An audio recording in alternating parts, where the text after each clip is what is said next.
50% of the population hates you because of your ideology. You had to be a little bit crazy to be an entrepreneur. So if you had to bet on who you think is going to win the election, who would you put money on? Today's episode of Model Masters is brought to you by TubeBuddy.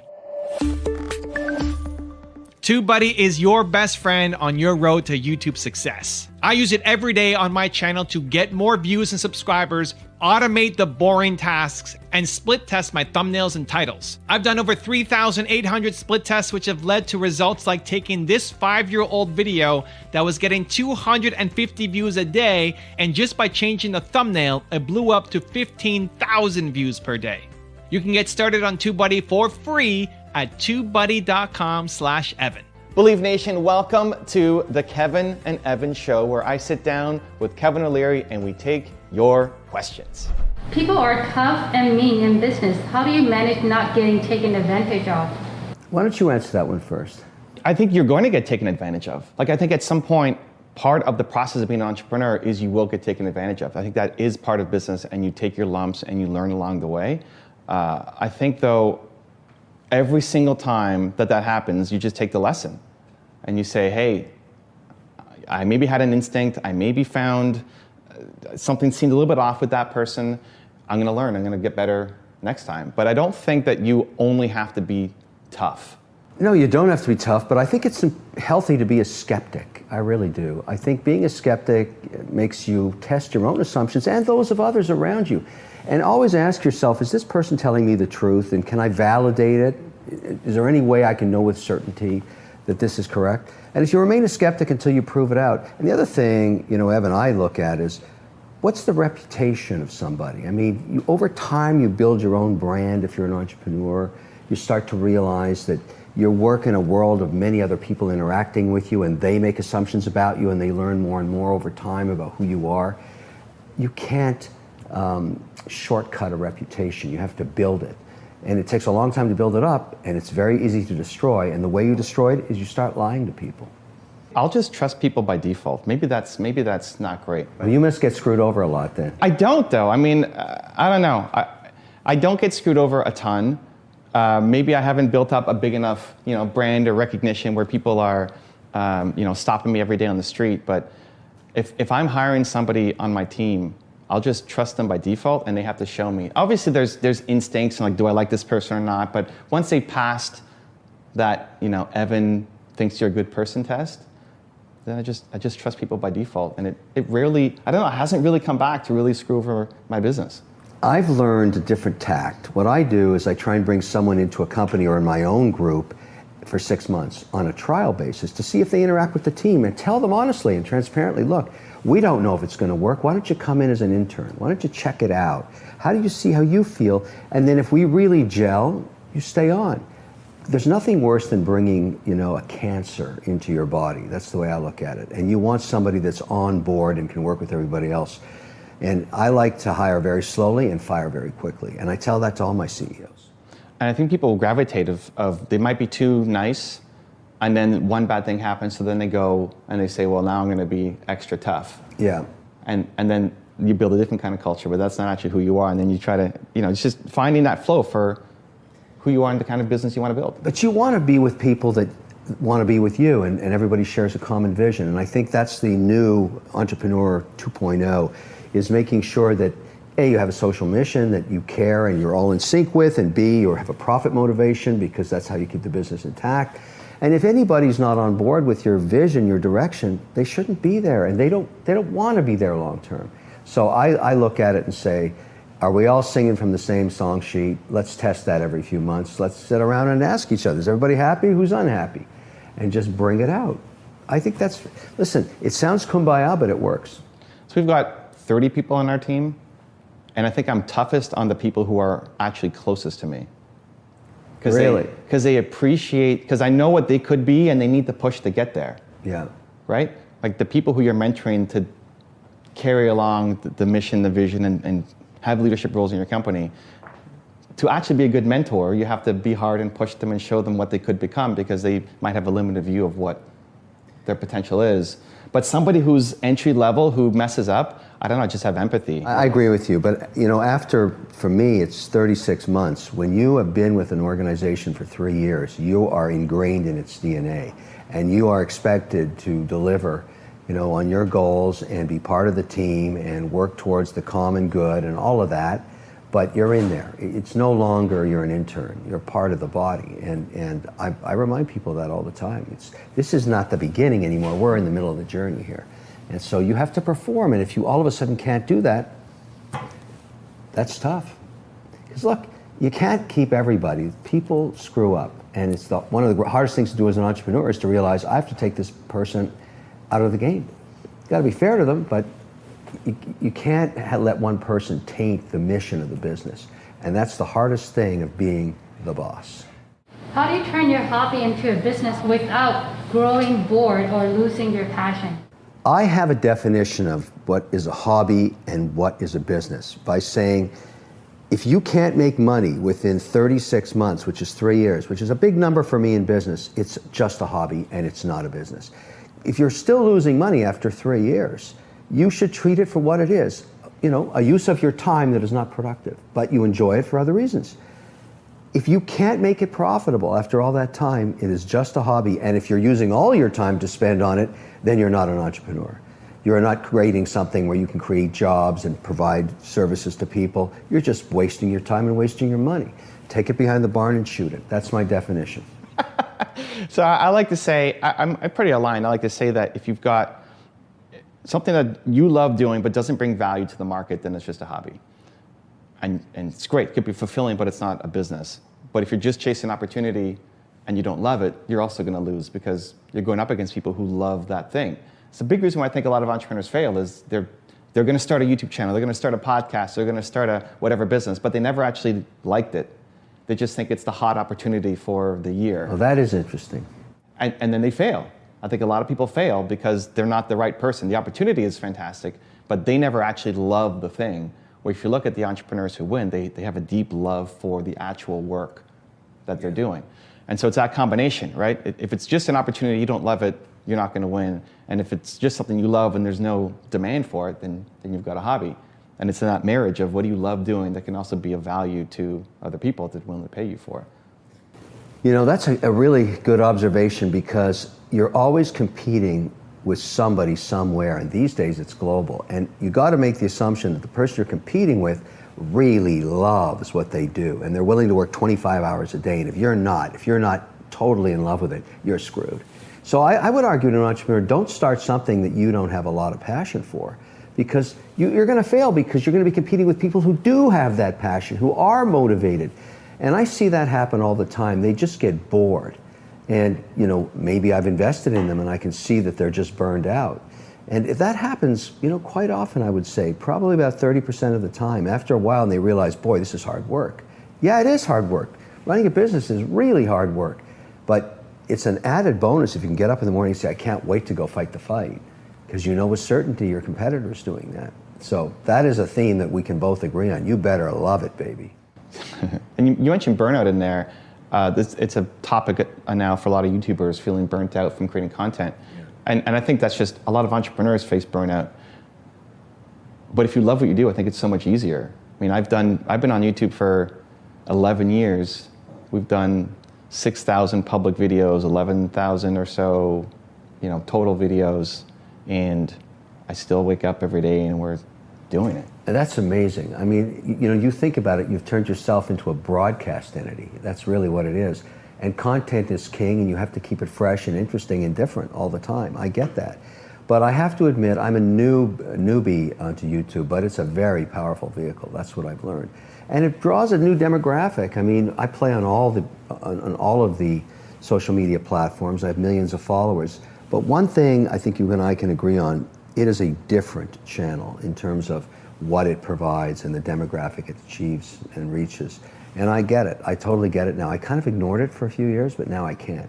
So it's become a real element to my weekly routine.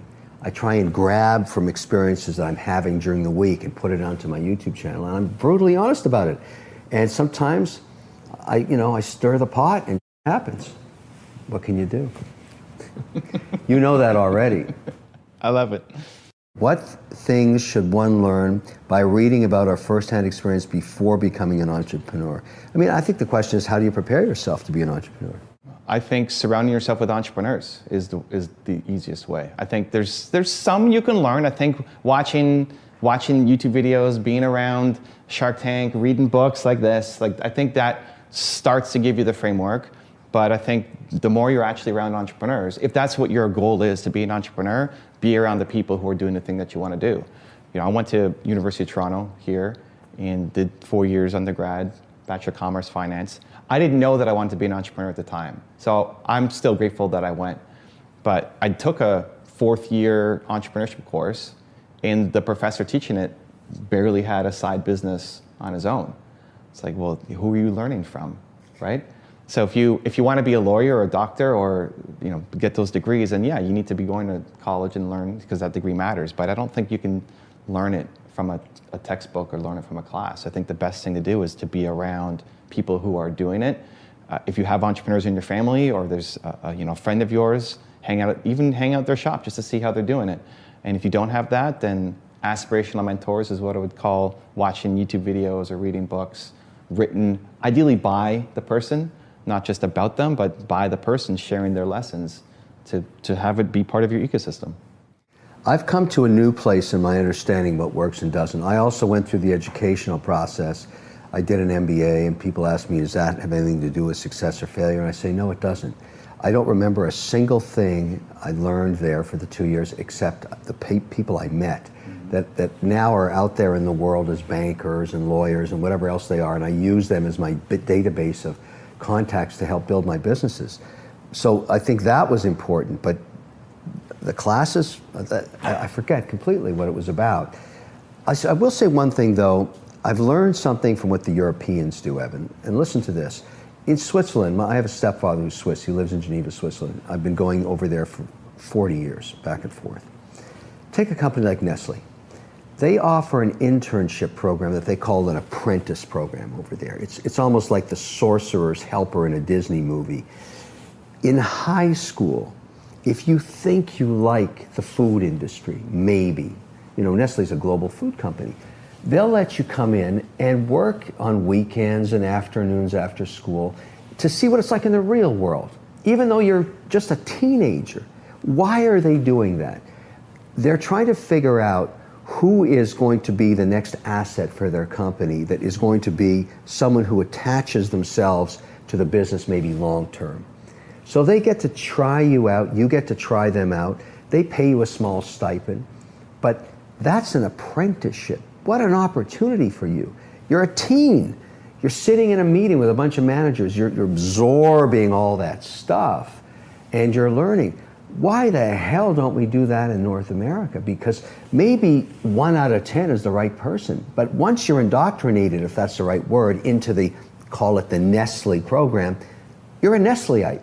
You're there. They want you, you want them, and away your career goes. I love it. I think every company in North America should take that program on and offer this opportunity to kids in their teens and say, look, you want to see what work is? You want to see what it's like? Get in here. But it also gives you a chance as an entrepreneur to say, I understand the corporate structure, and now I want to try something a little different on my own, but I will have had that base of information, not only about what it's like, but that sector.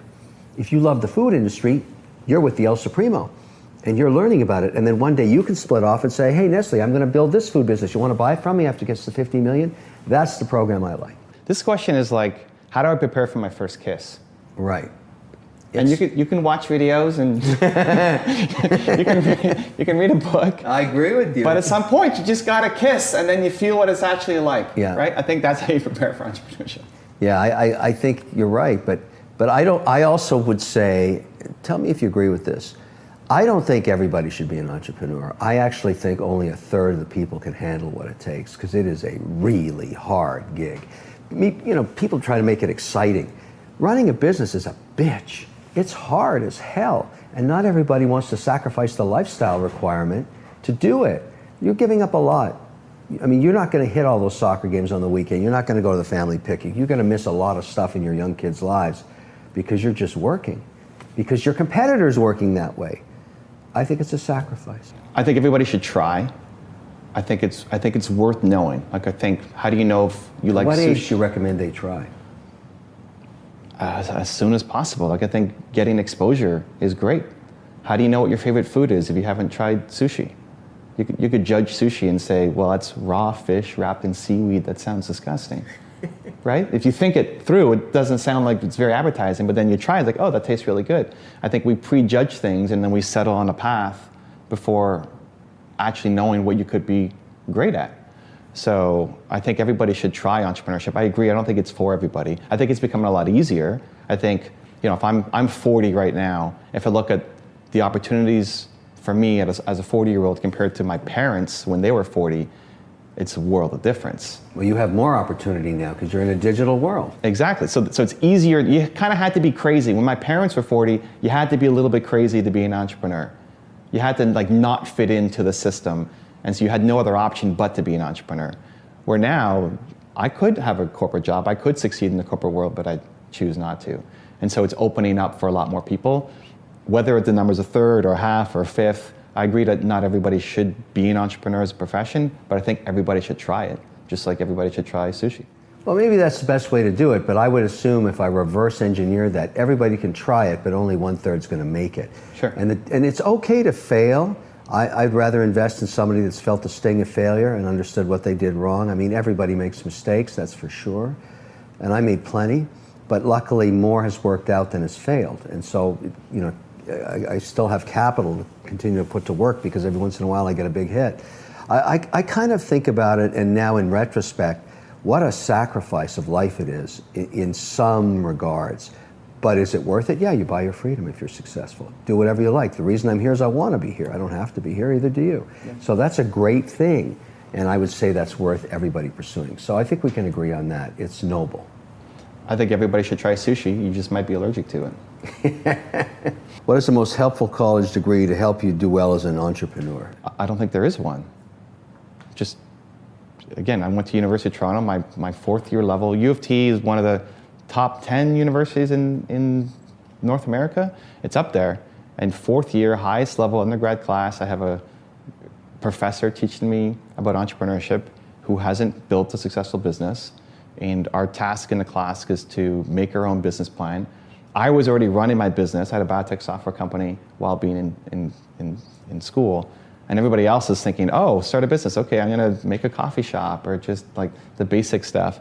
And I learned nothing. I mean, he's talking to the class and I'm on my laptop working on my business, right? Like, this is not very helpful. I don't think a lot of the education maps to you being successful as an entrepreneur. I think the connections, the resources, one of the things I wish I did more was connect to the entrepreneur alumni from U of T.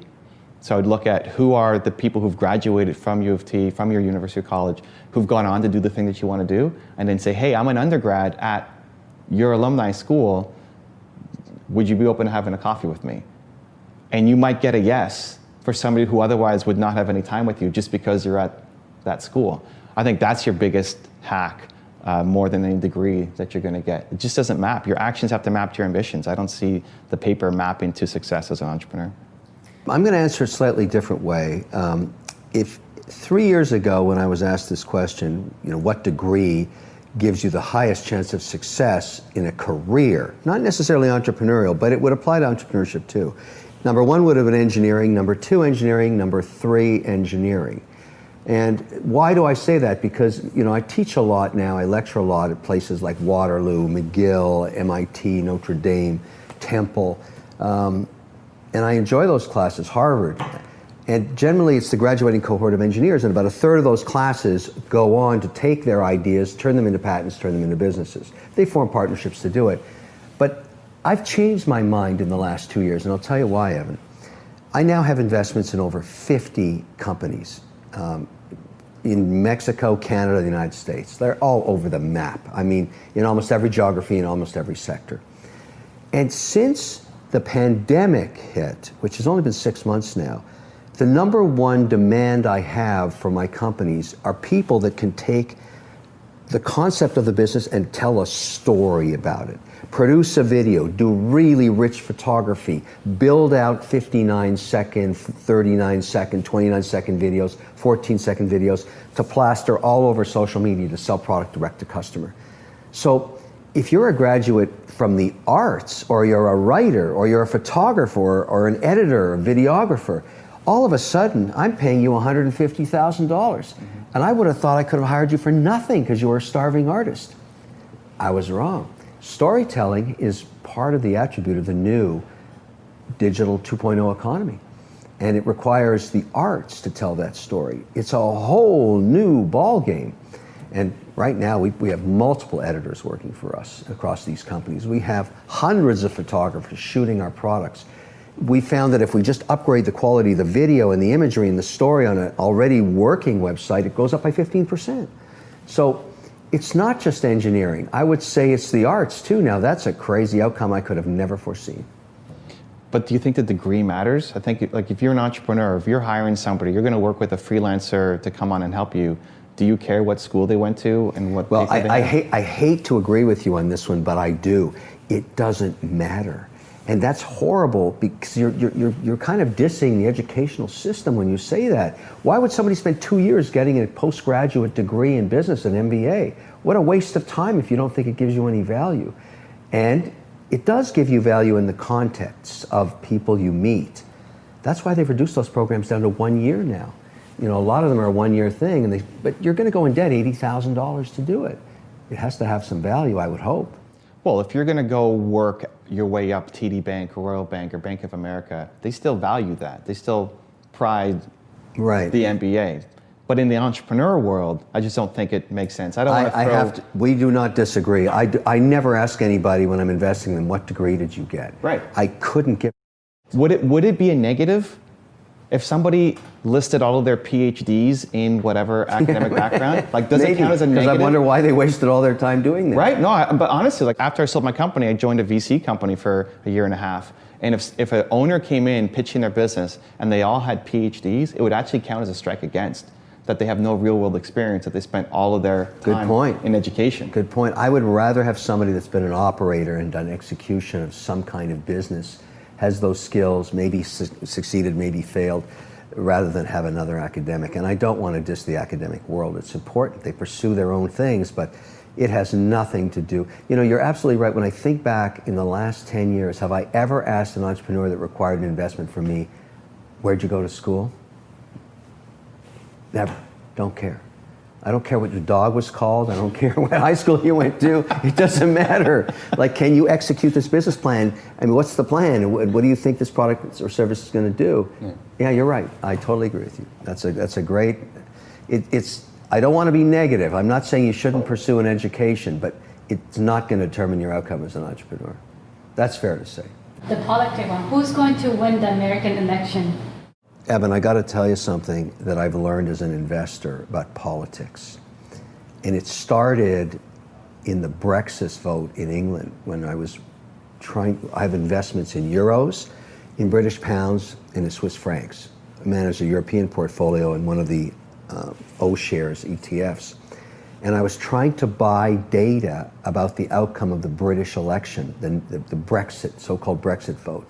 Because if they elected to leave the EU, the thinking was the British pound would diminish in value, and if they're going to stay, it would go up in value, right? And every pollster there said, don't worry about it, they're staying. Not a problem. Wrong. And since then, every single election, whether it be Canadian, Mexican, US, Switzerland, France, there's been many, many contests that happen, you know, and there always is somewhere where it affects the economics. I have come to the conclusion that polls do not predict outcomes at all. They just don't. They are completely irrelevant to the outcome. Maybe people don't tell pollsters the truth for whatever reason. But right now, you know, if it says that Biden is 10 points ahead or whatever it is, do I think he's going to win the election? No. I wouldn't bet on it. I have no idea who's going to, but I can tell you it's going to be razor close. And I wouldn't be surprised if Trump wins the election, because the polls mean nothing, nothing. And they haven't meant anything, not just in the US, in any jurisdiction you want to test. Even in Venezuela, even in Chile, like, it doesn't work. Hi, tell me who you're going to vote for. Go f yourself, I'm not going to tell you. Like, that's sort of what's going on. Or I'm going to lie to you just to have fun with you. That's what it seems to be. And it used to be more accurate? It was. In the 60s, very rarely, that's a long time ago, but people felt a moral obligation, I think, to tell the truth to some stranger who would ask them the question. It was generally done on the street or by telephone. And the polls were accurate within, 0.5%. Today, they're not even accurate within 10%. So the variance, pollsters are actually entertainers now. There's nothing, they have a value for business as far as I'm concerned. But it's great to hear what they're predicting this, predicting that, doesn't mean anything. So I'm not pro or con Trump or Biden. I'm just saying you don't know the outcome. So if you had to bet on who you think is going to win the election, who would you put money on? My bet would be to go against the pollsters. So I'd say Trump's going to win. That'd be my bet. Whatever they say, I go the other way, because they're always wrong. Not some of the time, 100% of the time. So, and I know people hate Trump and all that stuff, but what are you going to do? It's sort of politics is anytime you go down that road, you piss off 50% of the people. That's what happens. But I'm not endorsing Trump. I'm just saying, who do I think is going to win? Tell me what the pollsters say and I'll go the other way. That's my point. Do you see any impact for entrepreneurs either way of who wins? No, it doesn't matter. I don't think the policies are going to change much. The Fed's going to remain accommodative. If Biden wins, I don't think he'll raise taxes as he says, because he can't. The unemployment's at 10%. So I don't think he's going to hurt the economy. I don't think he's going to help it. I think Trump's policies were good for entrepreneurs because he deregulated it. But I don't think he's a popular president.